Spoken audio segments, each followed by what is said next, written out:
Assalamualaikum warahmatullahi wabarakatuh. Saya Dwiki Muhammad Nur dari jurusan Manajemen Pendidikan Islam di Universitas Islam Negeri Sultan Maulana Hasanuddin Banten. Sebelum kita membahas materi kali ini, coba teman-teman bayangkan sebuah desa kecil di mana anak-anak berusia 7 sampai 15 tahun itu tidak memiliki akses ke pendidikan yang layak. Mereka dipaksa untuk bekerja keras di sawah ataupun di jalanan. Ini adalah kenyataan yang masih dihadapi oleh banyak anak di Indonesia. Namun, dengan penuntasan wajib belajar, kita dapat memberikan harapan baru bagi mereka untuk memiliki masa depan yang lebih baik. Menurut data, masih banyak anak-anak di Indonesia yang tidak dapat mengakses pendidikan dasar yang layak. Angka putus sekolah yang masih tinggi dan kualitas pendidikan yang masih perlu ditingkatkan. Oleh karena itu, penuntasan wajib belajar menjadi prioritas utama untuk meningkatkan kualitas sumber daya manusia di Indonesia. Penuntasan wajib belajar bukan hanya tentang meningkatkan angka partisipasi sekolah, tetapi juga tentang memberikan kesempatan yang sama bagi semua anak untuk memiliki masa depan yang lebih baik. Ini adalah investasi jangka panjang untuk meningkatkan kualitas sumber daya manusia dan meningkatkan kesejahteraan masyarakat. Dengan penuntasan wajib belajar, kita dapat meningkatkan kualitas sumber daya manusia, mengurangi kemiskinan, dan meningkatkan kesejahteraan masyarakat. Ini adalah kunci untuk meningkatkan daya saing Indonesia di era globalisasi. Pada kesempatan kali ini, saya akan membahas tentang strategi penuntasan wajib belajar, tantangan yang dihadapi, dan solusi yang dilakukan. Tidak hanya itu, saya juga akan membahas tentang pentingnya kerjasama antar pemerintah, masyarakat, dan sektor swasta dalam meningkatkan kualitas pendidikan di Indonesia. Yang pertama itu, tadi kita akan membahas tentang strategi penuntasan wajib belajar. Yang pertama itu ada kebijakan pendidikan gratis dan beasiswa. Pemerintah menyediakan dana bantuan operasional sekolah atau dana BOS untuk menghapuskan biaya pendidikan wajib, sehingga keluarga tidak terbebani biaya SPP. Selain itu, Kartu Indonesia Pintar atau kita sering sebut yaitu KIP diberikan kepada siswa yang kurang mampu agar mendapatkan beasiswa yang mencakup biaya pendidikan, seragam, dan perlengkapan sekolah. Bantuan ini membantu mengurangi angka putus sekolah akibat keterbatasan ekonomi di keluarga. Oke, lanjut. Yang kedua yaitu ada peningkatan fasilitas dan infrastruktur. Pemerataan pembangunan dilakukan dengan mendirikan dan memperbaiki sekolah di daerah terpencil dan kurang berkembang, sehingga akses pendidikan semakin mudah. Pemerintah juga menyediakan fasilitas penunjang seperti jaringan listrik, air bersih, dan sarana transportasi, misalnya bantuan sepeda, kendaraan antar jemput. Itu untuk mengatasi kendala jarak dan mempermudah anak-anak datang ke sekolah secara rutin. Oke, lanjut. Yang ketiga yaitu ada peningkatan kualitas dan distribusi guru. Guru-guru diwajibkan mengikuti sertifikasi untuk memastikan kompetensi standar nasional terpenuhi. Pelatihan berkelanjutan diberikan untuk meningkatkan skill dan pengetahuan mereka, serta adaptasi dengan kurikulum baru. Insentif khusus disalurkan kepada guru yang bertugas di daerah 3T agar mereka termotivasi dan dapat bertahan mengabdi di tempat yang sulit tersebut. Selanjutnya yaitu yang keempat ada sosialisasi dan partisipasi masyarakat. Program sosialisasi dilakukan untuk meningkatkan kesadaran orang tua dan masyarakat akan pentingnya pendidikan wajib dasar dan menengah. Kegiatan berlangsung melalui pertemuan komunitas, kampanye media, dan pelibatan tokoh masyarakat agar mereka mendukung penuh keberlanjutan pendidikan anak-anak mereka serta mendorong anak tetap bersekolah hingga tuntas. Untuk selanjutnya yaitu ada relevansi kurikulum. Kurikulum disesuaikan dengan kebutuhan lokal dan perkembangan zaman sehingga bersifat adaptif dan kontekstual. Penekanan diberikan pada keterampilan abad 21 seperti berpikir kritis, kreativitas, kolaborasi, dan literasi digital agar lulusan mereka memiliki bekal yang sesuai untuk menghadapi tantangan masa depan dan di dunia yang dinamis. Selanjutnya yaitu ada monitoring dan evaluasi kebijakan. Pemerintah menggunakan data terkait partisipasi sekolah, tingkat kelulusan, dan capaian belajar secara berkala untuk memantau efektivitas program. Evaluasi ini menjadi bahan masukan untuk melakukan perbaikan kebijakan dan inovasi strategi penuntasan wajib belajar agar target universal pendidikan dapat tercapai secara optimal. Nah, lanjut untuk tantangan nih. Apa saja tantangan yang dihadapi dalam penuntasan wajib belajar? Yang pertama itu ada keterbatasan ekonomi keluarga. Meskipun pendidikan formal sudah bebas biaya, seperti SPP tadi, mungkin keluarga masih menghadapi beban biaya yang tidak langsung, seperti pembelian seragam, buku pelajaran, alat tulis, dan biaya transportasi ke sekolah. Nah, hal ini menyebabkan beberapa anak dari keluarga miskin kesulitan untuk melanjutkan sekolah secara konsisten, bahkan cenderung putus sekolah karena tekanan biaya tersebut. Bahkan banyak yang bekerja untuk membantu kebutuhan di keluarganya. Yang selanjutnya yaitu ada akses geografis. Banyak wilayah terpencil dan daerah perbukitan atau kepulauan di mana letak sekolah sangat jauh dari tempat tinggal anak, jarak tempuh yang jauh, dan kondisi jalan yang buruk. Ditambah keterbatasan sarana transportasi yang menyebabkan anak-anak enggan atau terhambat untuk bersekolah secara rutin, apalagi pada saat musim hujan ataupun kondisi cuaca yang sangat ekstrim. Selanjutnya itu ada kualitas dan distribusi guru belum merata. Mengapa sih kualitas dan distribusi guru itu belum merata? Karena mungkin banyak guru-guru yang tersebar itu tidak merata karena faktor wilayah, tempat, dan lainnya.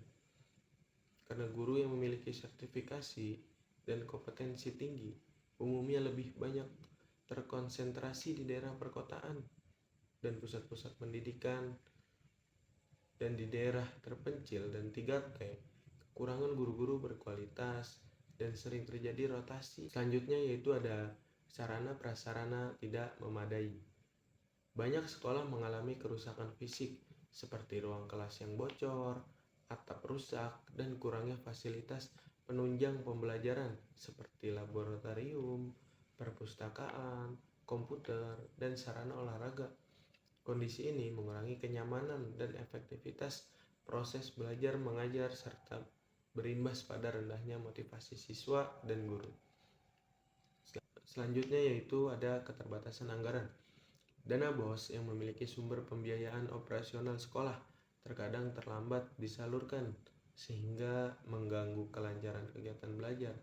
Selain itu, dana tersebut belum mencukupi kebutuhan sekolah untuk membeli peralatan, meningkatkan kualitas guru, dan menyediakan aktivitas ekstrakurikuler sehingga kualitas pendidikan belum sepenuhnya optimal. Selanjutnya yaitu ada kurangnya dukungan masyarakat. Masih ditemukan orang tua atau keluarga yang tidak mendukung pendidikan anak, mungkin karena rendahnya pemahaman dan pentingnya sekolah, atau kebutuhan anak itu ingin membantu ekonomi keluarga. Hal ini menyebabkan anak-anak berhenti sekolah dan angka partisipasi pendidikan menjadi rendah. Selanjutnya yaitu ada kesenjangan antar daerah. Kualitas pendidikan di wilayah perkotaan dan pusat pemerintah umumnya itu jauh lebih baik dengan guru berkompeten, fasilitas lengkap, dan pembiayaan mencukupi. Sebaliknya, di pedesaan atau di daerah 3T, sekolah sangat kekurangan sumber daya, menyebabkan disparitas capaian. pendidikan, dan kesempatan anak-anak di daerah tersebut semakin tertinggal. Seperti itu. Selanjutnya yaitu ada solusi yang dapat dilakukan di dalam hambatan atau tantangan untuk penuntasan wajib belajar tersebut. Yang pertama itu ada penguatan kebijakan pendidikan gratis. Kebijakan pendidikan gratis harus diperluas cakupannya, tidak hanya pada biaya langsung seperti SPP, tetapi juga biaya tidak langsung seperti pembelian seragam, buku, alat tulis, dan transportasi. Pemerintah dapat mengalokasikan dana tambahan atau program bantuan khusus untuk menanggung biaya-biaya tersebut, sehingga keluarga tidak terbebani dan anak-anak dapat bersekolah tanpa hambatan ekonomi. Yang kedua, yaitu ada peningkatan alokasi anggaran pendidikan. Dana pendidikan perlu dialokasikan lebih besar dan disalurkan secara adil dan tepat waktu ke seluruh sekolah, terutama yang berada di daerah terpencil dan kurang berkembang. Transparansi dan pengelolaan anggaran yang efisien penting agar dana dapat digunakan sesuai kebutuhan nyata sekolah, seperti pembelian alat pendidikan, perbaikan fasilitas, dan pelatihan guru. Selanjutnya yaitu ada pemerataan infrastruktur dan digitalisasi pendidikan. Pemerintah harus mempercepat pembangunan infrastruktur sekolah yang memadai di seluruh wilayah, termasuk di perdesaan ataupun di daerah 3T.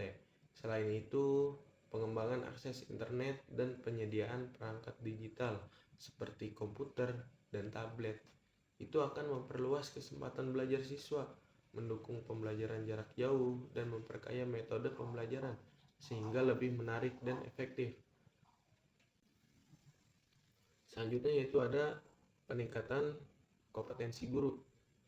Program pelatihan guru secara berkelanjutan harus rutin dilakukan untuk meningkatkan kemampuan mengajar dan penyesuaian dengan kurikulum baru. Guru di daerah terpencil perlu diberikan insentif khusus berupa tunjangan finansial, fasilitas kerja yang memadai, dan kesempatan pengembangan karir agar mereka tetap termotivasi dan tidak mudah berpindah ke kota-kota besar. Selanjutnya yaitu pelibatan masyarakat dan orang tua. Membangun kesadaran orang tua dan masyarakat tentang pentingnya pendidikan harus terus dilakukan melalui sosialisasi, dialog, dan kemitraan sekolah dengan komunitas. Orang tua juga didorong untuk ikut mengawasi kehadiran dan kemajuan belajar anak, sehingga pendidikan menjadi prioritas bersama dan mendorong lingkungan yang mendukung keberlanjutan pendidikan. Yang selanjutnya yaitu ada kurikulum inovatif dan fleksibel. Kurikulum yang diterapkan harus sesuai dengan kondisi lokal dan dinamis, mengikuti perkembangan teknologi dan kebutuhan kompetensi abad ke-21 ini. Kurikulum berbasis proyek dan pembelajaran kontekstual membuat siswa lebih aktif dan kreatif. Integrasi teknologi digital di kelas membantu siswa memahami materi secara interaktif dan relevan dengan dunia nyata. Dan yang terakhir itu ada transportasi dan akomodasi bagi siswa terpencil. Pemerintah dan sekolah perlu menyediakan kendaraan antar jemput atau layanan transportasi yang aman dan terjangkau untuk siswa di daerah yang jauh ataupun terpencil. Alternatif lain yaitu menyediakan asrama atau tempat tinggal sementara di dekat sekolah bagi siswa yang jauh, sehingga mereka tidak terkendala jarak dan dapat fokus pada pembelajaran tanpa adanya gangguan sedikitpun.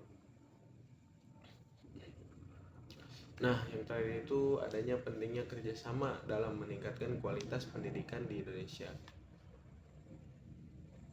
Nah, kerjasama antara berbagai pihak sangat penting dalam meningkatkan kualitas pendidikan di Indonesia, karena pendidikan merupakan tanggung jawab bersama yang melibatkan banyak elemen. Yang pertama itu ada peran pemerintah. Pemerintah bertindak sebagai regulator yang menyusun kebijakan pendidikan nasional dan memastikan pelaksanaannya sesuai standar. Selain itu, sebagai fasilitator, pemerintah menyediakan dukungan seperti bantuan operasional sekolah atau yang biasa kita sebut dengan dana BOS.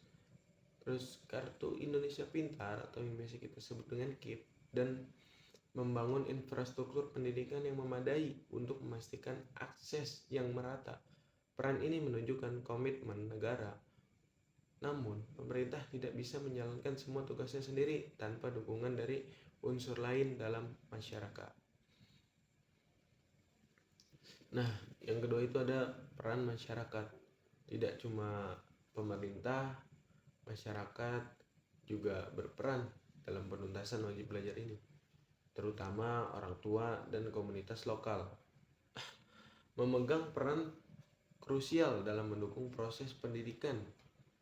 Mereka memberikan motivasi dan dorongan kepada anak-anak untuk tekun belajar, serta berpartisipasi aktif dalam kegiatan sekolah, seperti rapat komite atau peringatan hari pendidikan.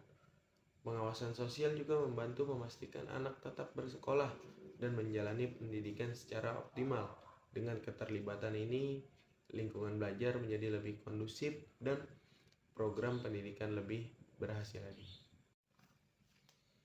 Nah, yang selanjutnya itu ada peran sektor swasta.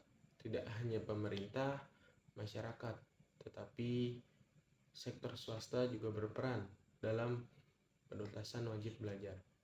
Dunia usaha dan industri turut berkontribusi melalui program Corporate Social Responsibility yang bisa berupa bantuan dana, penyediaan beasiswa untuk siswa berprestasi atau kurang mampu, serta pembangunan fasilitas pendidikan. Selain itu, sektor swasta juga berperan aktif dalam mengembangkan kurikulum vokasi agar lebih relevan dengan kebutuhan pasar, sehingga lulusan dapat lebih siap menghadapi dunia profesional. Yang terakhir itu ada kolaborasi tiga pihak. Sinergi antara pemerintah, masyarakat, dan swasta sangat dibutuhkan, yaitu untuk menyediakan pendanaan yang berkelanjutan agar program pendidikan tidak berhenti karena keterbatasan dana. Yang kedua yaitu ada menjamin pemerataan akses pendidikan terutama di daerah terpencil melalui dukungan bersama dari berbagai pihak.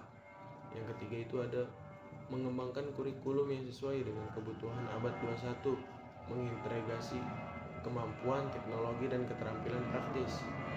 Yang keempat yaitu ada memperkuat kompetensi guru dan tenaga kependidikan lewat pelatihan dan pengembangan yang dilakukan bersama. Yang kelima yaitu ada mendorong inovasi pendidikan dengan pemanfaatan teknologi digital agar proses belajar menjadi lebih efektif dan menarik. Dengan kerjasama yang harmonis dan terorganisir, semua kualitas pendidikan di Indonesia dapat meningkat secara signifikan. Hal ini memungkinkan Indonesia lebih siap menghadapi tantangan globalisasi, kemajuan teknologi, serta mengurangi kesenjangan pendidikan antara daerah maju dan terpencil. Kerjasama lintas sektor ini menciptakan ekosistem pendidikan yang sangat kokoh, berkelanjutan, dan inklusif. Mungkin itu saja penjelasan dari saya tentang penuntasan wajib belajar, dari strategi penuntasan wajib belajar, dan ada juga tantangan ataupun hambatan di dalam penuntasan wajib belajar, dan ada cara untuk menangani tantangan ataupun halangan di dalam penuntasan wajib belajar. Dan yang terakhir tadi itu ada tentang kerjasama antara berbagai pihak, karena itu sangat penting, tidak hanya guru dan siswa saja. Mungkin cukup sekian penjelasan dan materi yang saya dapatkan. Jika ada salah kata tingkah laku, saya mohon dibukakan pintu maaf yang sebesar-besarnya. Mungkin cukup sekian dari saya. Wallahul muwaffiq ila aqwamit thoriq. Assalamualaikum warahmatullahi wabarakatuh.